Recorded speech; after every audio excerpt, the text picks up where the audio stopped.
libertad.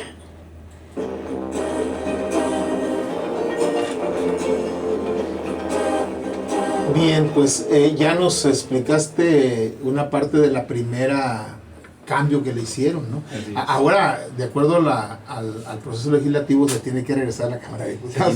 Se supone que está garantizado ya los 2/3, ¿no? Sí. La mayoría calificada, se supone, pero bueno. Entonces, la primera es en cuanto a quién pide. Así ¿sí? es. Queda es un derecho Un 3% de los de ciudadanos. alrededor de 2.7 millones, ¿no? Más o Algo menos. así, 2.670.000, es una cosa así. Y el tema de la dispersión. Que es algo similar a lo que hacen con los partidos. Exacto, ¿verdad? exacto. Similar. Cuando va a constituir un partido político, pues piden este tema de la dispersión, que insisto, es algo muy positivo. Bueno, sí. ¿Por qué? Porque, por ejemplo, la Ciudad de México podría en un momento dado, o el Estado de México, O Veracruz. por ejemplo, son los más grandes.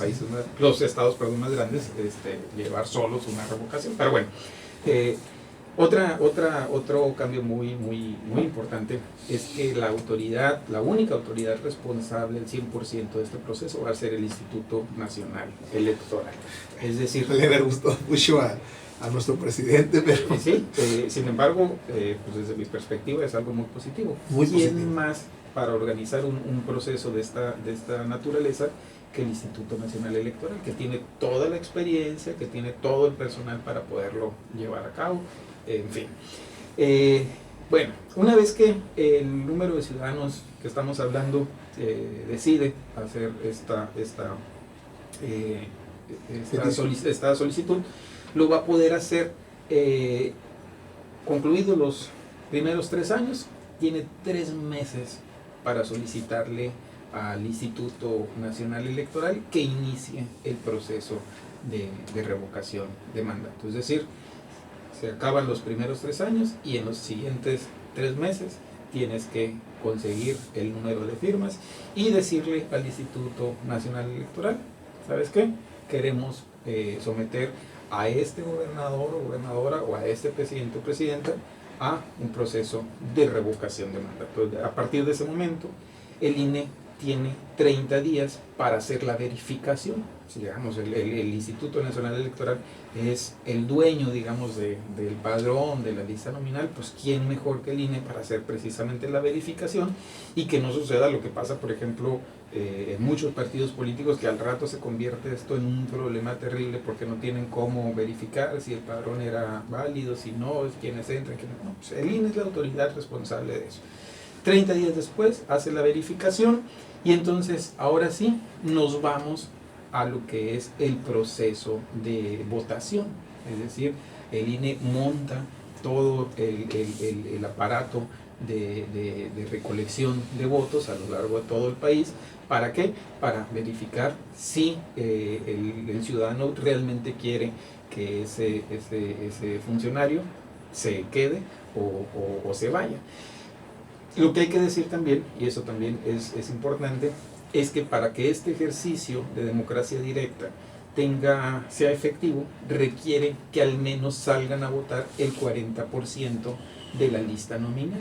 El 40% de la lista nominal. 36 millones más o menos. 36 millones. Sin embargo, si vemos el porcentaje más o menos que traemos de votación en un proceso de elección, pues, de presidente, sobre todo en las elecciones concurrentes, cuando el presidente de la República, andamos muy por encima de ese 60, número, como el 62%, de tal manera que el 40% tampoco es un número descabellado, ¿no? Es decir, es un número alcanzable, y ahí lo que decida la mayoría será si se va o se queda.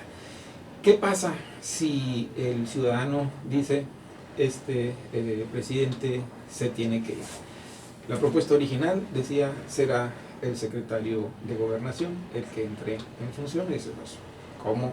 Si te estoy retirando la confianza a ti, pues obviamente se tienen que ir tus secretarios. Entonces ahí sufre una modificación y el que va a asumir la presidencia de manera provisional es el presidente del Congreso. El presidente del Congreso tendrá 30 días para, de ahí mismo del Congreso, determinar quién va a ser el presidente que concluya el periodo constitucional. Entonces, eso es, así va hasta ahorita. Como decía bien hace un momento usted, esto tiene que regresar otra vez a la Cámara de Diputados, porque trae ahí ciertas reservas, y una vez que sea aprobado en la Cámara de Diputados, pues todavía tiene que pasar al 50% más uno de las legislaturas locales para que esto ya finalmente se convierta en una reforma constitucional. Una precisión ahí, Vladimir. El presidente del Congreso o el presidente de una de las cámaras. El presidente de una de las cámaras. El presidente de una de las cámaras, exactamente, es correcto. Sí, porque no hay presidente del Congreso. Sí, es correcto, Sí. es correcto.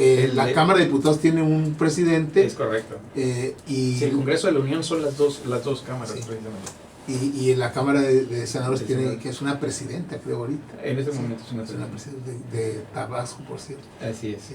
así es. Pues esas son las reglas, maestro. Y esa es la figura, y como dice usted, creo que no hemos dimensionado los alcances que esto puede tener, el significado de lo que se está aprobando. En lo personal debo decir que es, desde mi perspectiva, algo muy positivo para nuestro sistema democrático. ¿Por qué? Porque el gobernante en turno ahora se va a tener que preocupar, ya no, como decían, no por aludir a nadie, como dicen muchos, ya no se tienen que preocupar por el séptimo año. No, ahora se tienen que preocupar por el cuarto año o el tercer año, como decirlo. ¿Por qué? Porque ya no es esperar, ya el ciudadano ya no se va a tener que esperar los 6 años.